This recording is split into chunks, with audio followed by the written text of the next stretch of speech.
Здравейте, приятели, и това ще в новото видео. Нещо видео ще ви покажа как да танцувате лунната походка, който се интересува от Майкъл Джексън. И за жалост той почина през 2009 на 25 юни. Аз тогава не съм бил роден. Днес ще ви покажа как да се изтанцува. Ама лесно се буквално, хора. Като изгледате това видео, пишете долу в коментарите дали почвате и вие да танцувате като това видео или като тези тук и след тая какви видеа. Така че да започваме.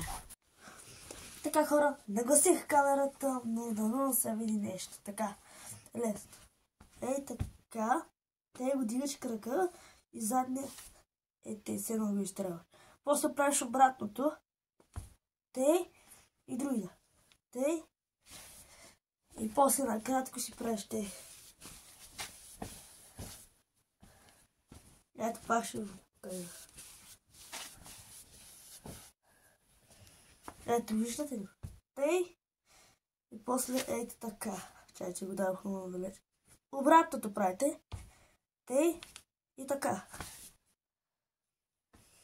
И същото правите, докато не го хваните. Аз го схванах, ето.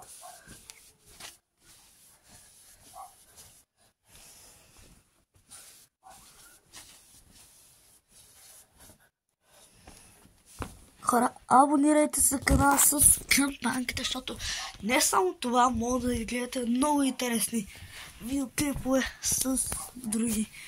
Така че, хора, абонирайте се за канала с камбанката, харесате това видео, нека да стигнем. И честито, хора, вече стигнахме 70 абоната. Ако направим 100 абоната, ако направим след 2 седмици 100 абоната, ще се срещнем с вас. Или каквото, ще ви подаря нещо, някаква функо по-фигурка мога да ви купя.